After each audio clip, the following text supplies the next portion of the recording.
मेरी उम्र बहुत कम है, यहाँ बहुत लोग हैं, आप बैठे हुए हैं, आप मुझे बताइए यहाँ जनाजा रखा है और घर के अंदर से आवाजें आ रही हैं, अब्बा के 4 तलाक हैं, भाई 2 हैं हम, भाई 2 तेरे हो गए 2 मेरे हो गए, पीलीभीत में 10 करोड़ की जमीन है, 5 तेरे हो गए 5 मेरे हो गए। लड़ाइयाँ देखें आप फजूल की, ये मैंने देखा है। अभी यहाँ सही से 40 माह नहीं हो पाता है, यहाँ फसाद शुरू। उसके मेरे बाप के 3 भट्टे हैं, 2 मेरे 2 आपके, इतनी बीघा जमीन है भाई, 4 आपकी 4 मेरी, 2 मकान हैं, 1 आपका 1 मेरा। और घर के अंदर औरतों की अजीब कहानी, वालिदा का इंतकाल हुआ, बहू कह रही है उसके 2 कुंडल हैं, 1 मुझे चाहिए 1 तू ले लेना, उसकी इतनी जेवरियां हैं, 2 तू ले ले 2 मैं ले लेती हूँ। इधर सोने की लड़ाई, इधर प्लाट की लड़ाई, इधर पैसे की लड़ाई, इधर जो मेरा बाप छोड़ के गया उसकी लड़ाई, इधर जो मेरी माँ छोड़ के गई उसका झगड़ा। क्या हो क्या गया है, क्या हुआ है आपको? 2 तलाक मेरे 2 उसके, 4 कुंडल मेरे 4 उसके, ये रह गया था क्या उम्मत में करने के लिए? बल्कि आपको तो चाहिए ये था कि मेरी माँ मरी है, मेरे भाई तू भी हाफिज़ कुरान है, तू भी कुरान पढ़ना जानता है, मैं भी कुरान पढ़ना जानता हूँ, मलाज के बारे में बाद में लड़ना, मेरे भाई एक कुरान तू पढ़ 1 कुरान मैं पढ़ूंगा। और तेरी घर के अंदर कहती है मेरी बहन 4 कुरान की तिलावत तू कर, 4 कुरान की तिलावत मैं करूंगी, 4 रकात नमाज़ें लिख तू पढ़, 4 रकात नमाज़ें लिख मैं पढ़ूंगी, उसके कुंडल बाद में उसका हिस्सा लेना, पहले ये कह देना 1000 मरतबा मुस्तफा पे दुरूद मैं पढ़ूंगी, 1000 मरतबा तू दुरूद पढ़ना, और उस दुरूद के पढ़ के मैं अपनी माँ को बख्शूंगी, तू भी बख्श देना। मेरा दावा है उलमा की मौजूदगी में मैं जुमला बोल के गुजर जाना चाहता हूँ। अगर आपने ऐसा किया, जहाँ तेरा पढ़ना मुकम्मल होगा वहाँ अल्लाह तेरे बाप की बख्शिश फरमा देगा। हमने पढ़ा है,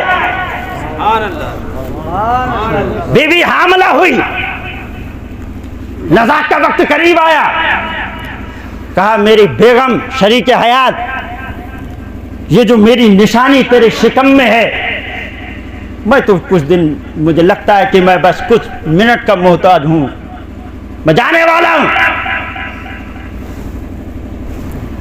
ये जो तेरे पेट में मेरी निशानी है, इसको तुम मुस्तफा का दीन सिखाना। बोले जल्दी से,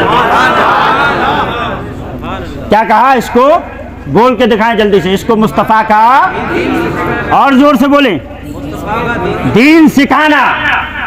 इंतकाल हो गया, कुछ जमाने बाद एक बच्चा पैदा हुआ, उसकी उम्र बढ़ी, उस बच्चे को जब बोलना आया तो माँ ने उसकी उंगली पकड़ी और पकड़ के मदरसे में, हजरत ये मेरा बेटा है, ये मेरा बच्चा है, इसके बाप की ये तमन्ना थी कि मुस्तफ़ा का दीन सीखे, उसका इंतकाल हो गया, आप इसे नबी का दीन सिखाइए। उस्ताद ने कहा ठीक है आप जाइए, मैं इसको सिखाता हूँ। उन्होंने कहा बेटा पढ़, अऊज़ु बिल्लाहि मिनश शैतानिर रजीम, बिस्मिल्लाहिर रहमानिर रहीम। बच्चे ने तोतली जबान में पढ़ा, इधर रब की रहमत जोश में आई। बोल के दिखाएं जल्दी से, रब की रहमत जोश में आई। फरिश्तों से फरमाया, फरिश्तों फला कब्र में फला आदमी है, उसको उसकी कब्र में जन्नत का सारी चीजें उसे अता कर दो, उसे जन्नत में ले जाओ। मौला बड़ा गुनहगार था, बड़ा सियाकार था, कभी तेरा जिक्र नहीं किया, कभी कुरान नहीं पढ़ा, मुस्तफा के ऊपर कभी दुरूद नहीं पढ़ी। आज क्या हो गया जो इसको जहन्नम से निकाल के जन्नत अता फरमाए? मेरे रब ने कहा, ऐ फरिश्तों मेरी रहमत को ये गवारा नहीं कि जिसका बेटा दुनिया में मुझे रहमान और रहीम कहे, उसका बाप जहन्नम की आग में जले, ये मेरी रहमत को गवारा नहीं। अब आप मुझे बताइए, आप बताइए, हम औलाद कैसी छोड़ के जा रहे हैं?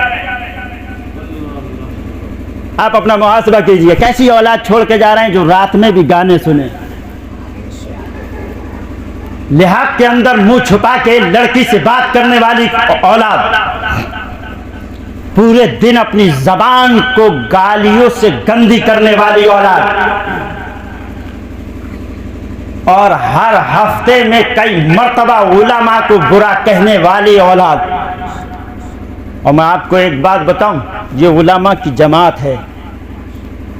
एक आपका नायब होता है कि ये मेरा मकान है, मेरा नायब मेरा बेटा है, मेरे बाद इसका मालिक मेरा बेटा है, मेरे खेत का मालिक मेरा बेटा है, मेरा नायब है।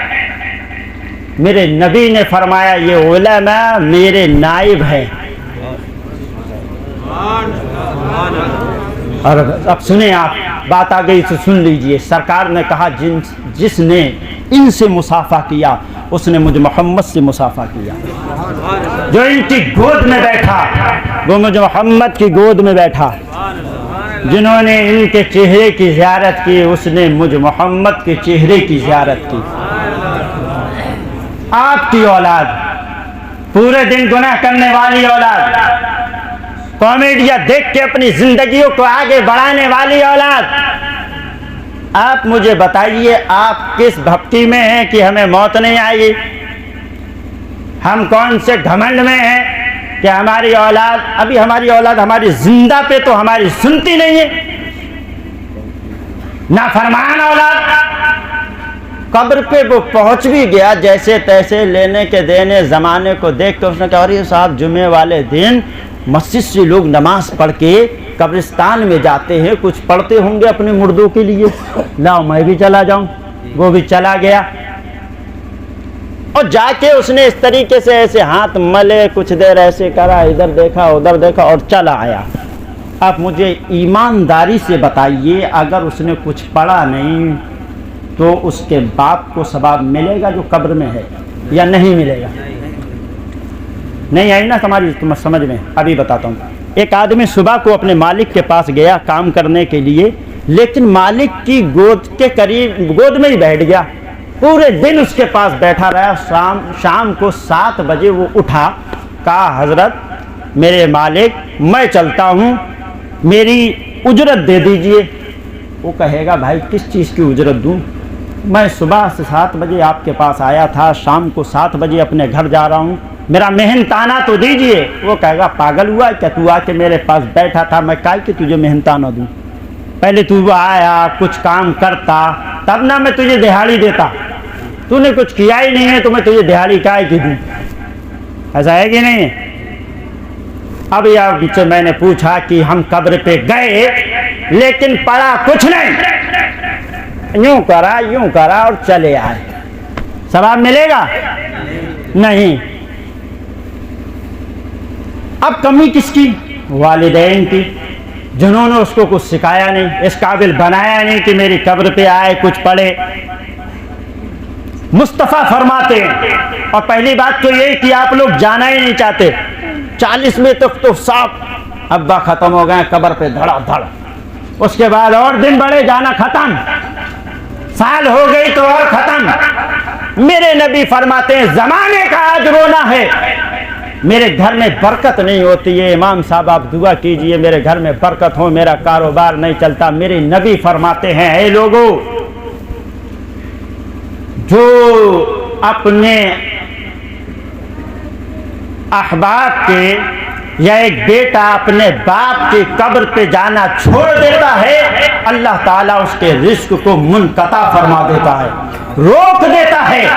हम तो जाते ही नहीं, और गए भी तो कुछ पढ़ा नहीं, हाथ मले चले आए। कब्र में मुर्दा इंतजार है, मेरा बेटा है, मेरे लिए कुछ पढ़ के चला जाए। एक दिन एक बेटा गया, जाने के बाद में उसने कब्र में कुछ पढ़ा।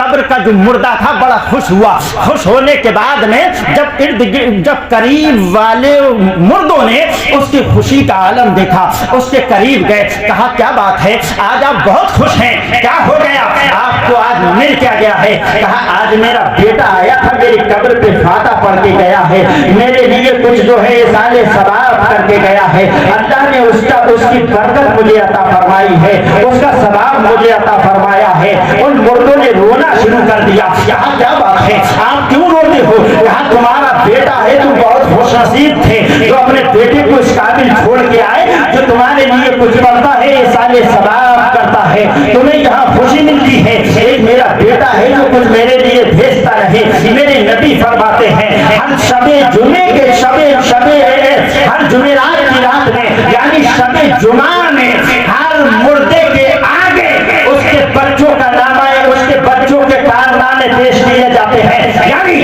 अगर मेरे वालिद साहब मर गए, मैंने 8 दिन के अंदर क्या किया अपनी जिंदगी में, अपनी जिंदगी को नमाज पढ़ के गुजारा, या अपनी जिंदगी को बेहयाई में गुजारा, अपनी जिंदगी को कुरान पढ़ के गुजारा, या अपनी जिंदगी को शराब नोशी में गुजारा। जब 8वें दिन हमारे मुर्दों के पास में हमारे आमाल पेश किए जाते हैं, फरिश्ता कहता है देख तू अपने बेटे को जो दुनिया में छोड़ के आया था, आज उसने ऐसा किया है, आज उसने ऐसा किया है, कल उसने ऐसा किया था, परसों उसने गुनाह किया था। तो कब्र के अंदर रहने वाले हमारे मुर्दे रोते हैं इसलिए कि मेरे बच्चे तो मैं करके आया था, मैं जानता हूँ कि यहाँ पे होना क्या है। मेरे बच्चे तू आज अच्छे अमल कर लेता, अल्लाह की बारगाह में वो मुर्दा कहता है मेरे मौला मेरे बच्चे को तू तौबा करने की तौफीक अता फरमा। और अगर वहीं पे एक बेटा हो नमाजी, जो फजर की नमाज भी पढ़ने वाला हो, जोहर की नमाज भी पढ़ने वाला हो, कुरान की तिलावत भी करने वाला हो, मुस्तफा के दुरूद भी पढ़ने वाला हो, और 8वें दिन उसके मुर्दे के सामने जब उसके कारनामे रखे जाते हैं, ये देखिए आपका बेटा है जिसको आप दुनिया में छोड़ के आए थे, आज उसने फजर की नमाज पढ़ी है, कल उसने कुरान की तिलावत की थी, परसों उसने जो है नबी पे 1000 मरतबा दुरूद पाक पढ़ा था। जब वो सुनता है तो खुश होता है और खुश होके कहता है मेरे परवरदिगार आलम मेरे बच्चे को साबित कदम रखना।